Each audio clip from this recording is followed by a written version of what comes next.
Hey, vinyl community. It may not be Sunday when you're watching this, but I'm recording on a Sunday, and we are going to dive right into acid rock. They share a lot of similarities with the blues rock and the psych rock. These ones just definitely have a tinge, or you get a kind of a gut feeling when you're looking at the cover and when you're listening to it that there was more than marijuana involved with the recording process. So right off the bat, I'm going to jump into some San Francisco bands near and dear to my heart. Lived in the area for about 8 years, so I'm very familiar with the San Francisco sound and the wonderful albums that those bands put out. So right off the bat, we're going to head right in to the lion's den with the Grateful Dead. This is their third album, and the title is one that gets everybody every time. You can't really see it here because it's a promotional copy, but it's called Oxomoxoa, and it's a palindrome, so it means nothing. It just sounds cool. That's why they picked that. And then another thing about the cover here, it says the Grateful Dead here. People claim, I don't know, I mean, I guess I can kind of see it if I try real hard. They say that this says we eat the acid there. So, and again, if you try real hard, you can kind of see that, but I feel like that one's a little bit of a stretch. But the cover depicts kind of the life cycle from birth to death. So again, a lot of trippy psychedelic things going on. And then on the back side, which is a lot of fun here too, this was actually photographed at Mount Olympali State Park, which is in Novato, California, which is where I actually lived. So this was pretty much in my backyard, which is a real fun thing for me. There's also been claims that this little gal here was actually Courtney Love, because Courtney Love's father worked with the band. That's been debunked. That is not Courtney Love. But back here on the horse is Vince Guaraldi, and he was a jazz pianist from the Bay Area. And fun fact, he did all the Peanuts music for the Charlie Brown series. So real good stuff here. This is from 1969. It's on the Warner W7 label.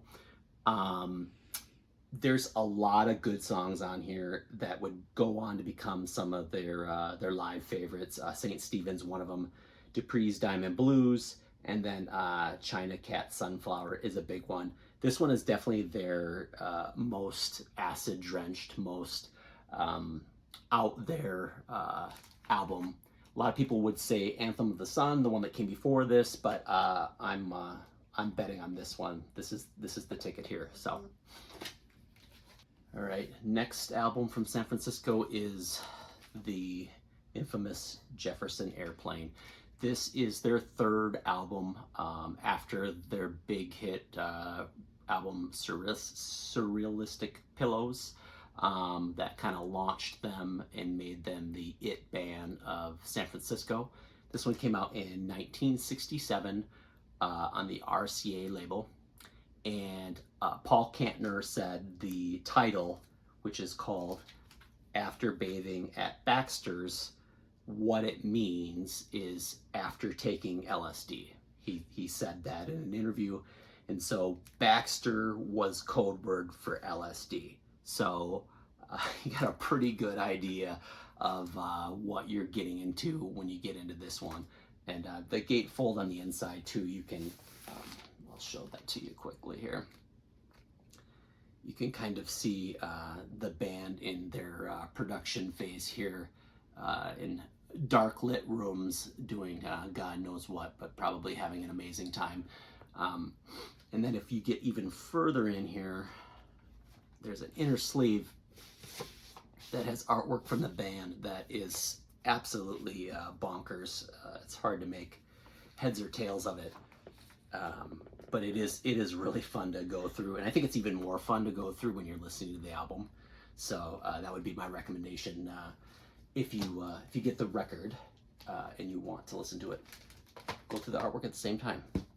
So the third band from San Francisco area is Blue Cheer, and this is their second album. It's off of the Phillips label from 1968, and it's called Outside Inside. They called it Outside Inside because part of the songs were recorded outdoors and part of the songs were recorded indoors. They have a couple of covers on this one. They cover the Rolling Stones' Satisfaction, and they also cover Albert King's The Hunter.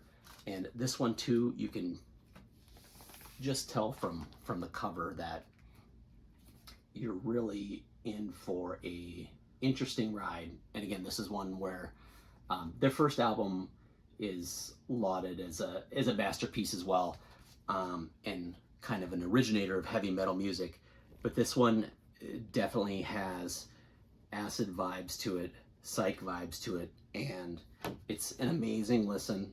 And again, for me, it's so much fun to explore the artwork as you're listening to it, because I feel like it helps you get in that state of mind if you're not willing to go all the way. So, but yeah, fantastic album, definitely worth a listen. That one's very easy to stream, very available, and not that expensive. And I'll say that as well about After Bathing at Baxter's. That's also a relatively cheap album. You can usually find that for under $20. I'd say same with the Blue Cheer, somewhere between 20 and 30 bucks. So pretty affordable acid psych get. So, all right.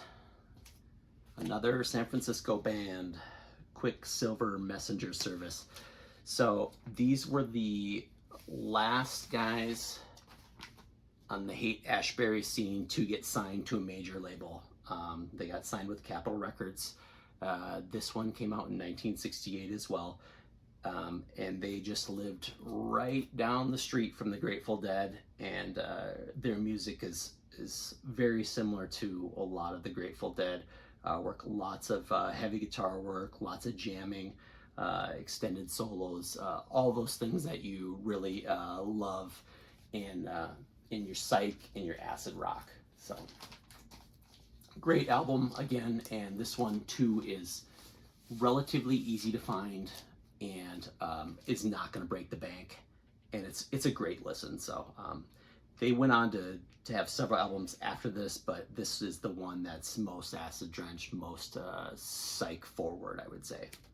Right, now we're on to a little bit more of an obscure label, but still San Francisco. This band actually is called Tripsichord Music Box, and they started out of the Lompoc area, which is actually down by Santa Barbara, but they ended up moving up to the San Francisco area to work with Matthew Katz. And Matthew Katz had worked with, he managed Moby Grape, Jefferson Airplane, and It's a Beautiful Day. And he unfortunately didn't do a lot of great things for the bands he managed, and he didn't for these guys as well. He had his own label, which was called the San Francisco Sound, and this one was also jointed up with Janus as well. So there was a bigger backer there, but Matthew Katz's label is the San Francisco Sound, which you can see right there, and then you've got Janus there. But this is a one and done album here, but absolutely amazing. Very acidy, very psyche. It's a great listen. This one is definitely considered a grail. Very difficult to find, but extremely easy to stream. I know it's out there for streaming. I don't know if they have reissues of this. Took me a while to find an original, but I'm very happy that I did, and I think that you should definitely check it out. So the last one that I have from San Francisco area, and they're actually more LA, is called Big Brother featuring Ernie Joseph. So this isn't the Big Brother and the Holding Company with Janis Joplin. This one is a different band, but you can just tell by looking at that cover that it's an absolute wild ride. This one came out in 1970. It's on the All American label, which was a very very small label that they got signed to. And again, this is another one and done band. I'll show you the label here. It's kind of cool. But this has bluesy tinges, psych tinges, acid tinges, and you've got just amazing songs. So like you can see, side 2, song 1 is LLA, which stands for Lubricated Love Affair. So there's just a plethora of great songs. Side 1, first track is Heart Full of Rain. So it's amazing. And again, this one is a much more difficult one to find, considered a grail in circles. I believe this one is up on streaming platforms though, which is a great way to listen to it. All right, now we're going to leave the West Coast and we're going to head on over to Milwaukee with the Corporation. So the Corporation was originally signed to Capitol Records, and this album here is called Hassles in My Mind. It's from 1970. This is the third album, and the first one was on Capitol Records, and then their second 2 albums were on a small label called The Age of Aquarius. So they got dropped from Capitol after the first album. But they have amazing songs as well. I'll show you the label on this one because it's kind of obscure and kind of fun. It's The Age of Aquarius. And then their songs, Hassles in My Mind, which is the title track, My Child He Walks Alone, Sky Faces, Changes, Book on a Shelf. So this is a pretty short listen, but it's definitely worth it. And I believe this one you can find streaming as well. But again, this one's a little bit more difficult to find as far as purchase if you're looking for original. Got Floating Bridge is the next album.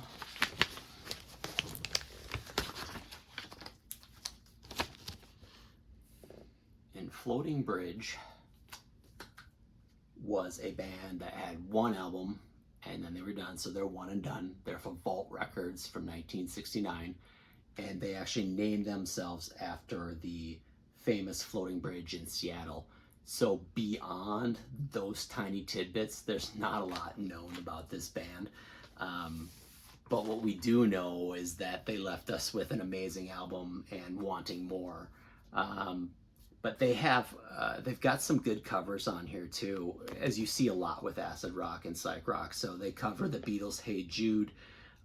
They also cover the Byrds medley, 8 Miles High, and then they jump into Paint It Black again with the Stones.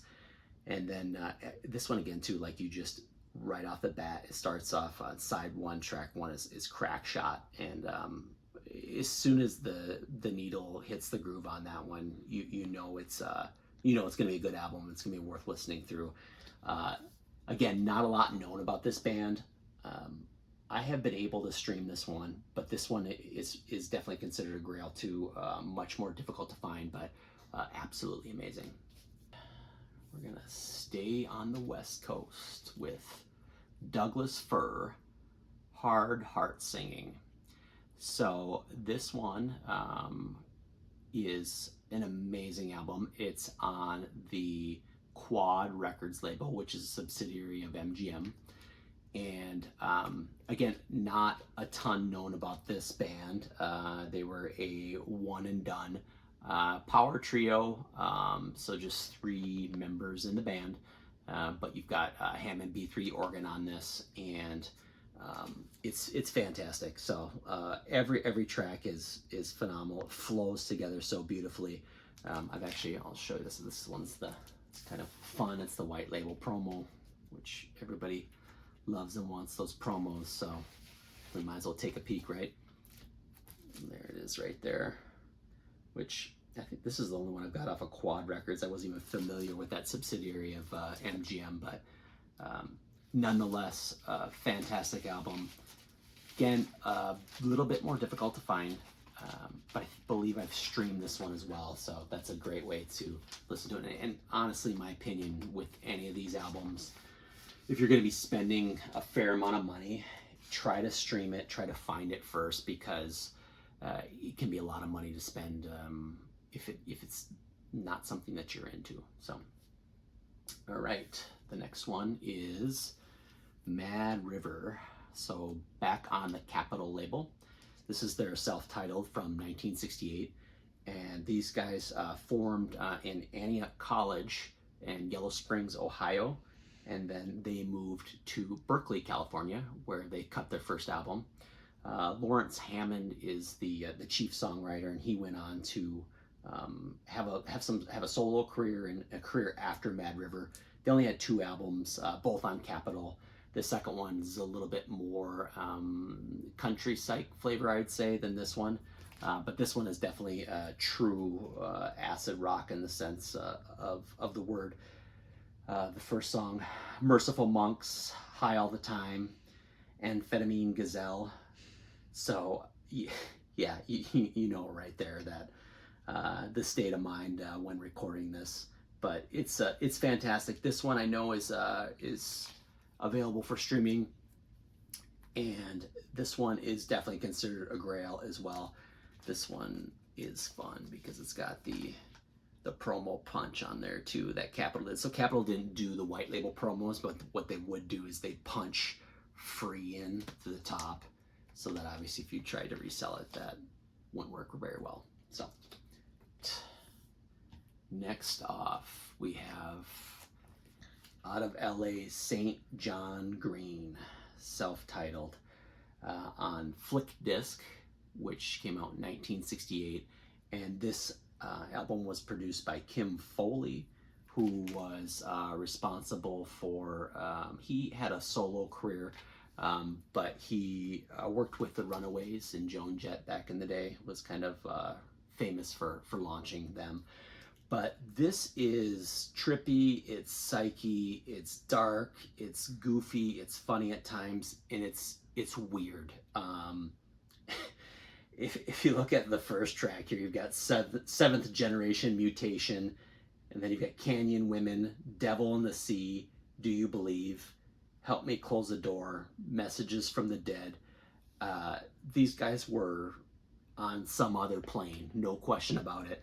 It's a fun listen. I wouldn't say it's super flowy, but it's very strange, and it's definitely a fun curio from '68 that I like to put on from time to time. This is definitely go good around Halloween. I guess Halloween's coming up here in October. It might be a good time to check this one out if you haven't heard it. So, all right. Number 12, we have Jodo, and the album's called Guts. This one is definitely a grail and very hard to find. This is a UK-based band. Came out in 1971, and it was only originally released in the US and New Zealand. I have no idea why. There is very little known about this band. They are a one and done. And this one has all kinds of flavors to it. I'd say it is probably a little bit disjointed in that nature. It kind of flows back and forth between bluesier tracks, psych tracks, and then of course you have the acid-laden tracks. But this one you can stream for sure, and that's probably the best way, unless you're looking for a reissue, to get your hands on this, because this one does not show up very often, and when it does, people want a pretty penny for it. So, all right, I have one last honorable mention, and it is Alexander Spence, and it's honorable mention because I don't know that it necessarily fits into acid rock. It's more like acid folk, lo-fi. But the reason I want to talk about it is he's connected to San Francisco sound because Alexander Spence was with, for a very short time, Quicksilver Messenger Service, who I talked about earlier, and he was also with Jefferson Airplane for a very short time in their first album. And then he went on to the band Moby Grape, which is also a favorite of mine, that were on the San Francisco sound. And this album was recorded in 1969 in Nashville, down on Columbia Records. And so he basically was released from Bellevue Hospital, He was there for 6 months, and right after he was released, he had this recording contract with Columbia, so he went down to Nashville. So you can kind of guess the state of mind that he was in when he recorded this. The reason he was in Bellevue is that he went after one of his bandmates, Don Stevenson, with a fire axe, attempting to attack him, and that's when they committed him to Bellevue. So he wrote a lot of these songs, he wrote a lot of the lyrics while he was in Bellevue, and so when he came down to Nashville, he was ready to go. And this album was recorded in 7 days, which is absolutely amazing.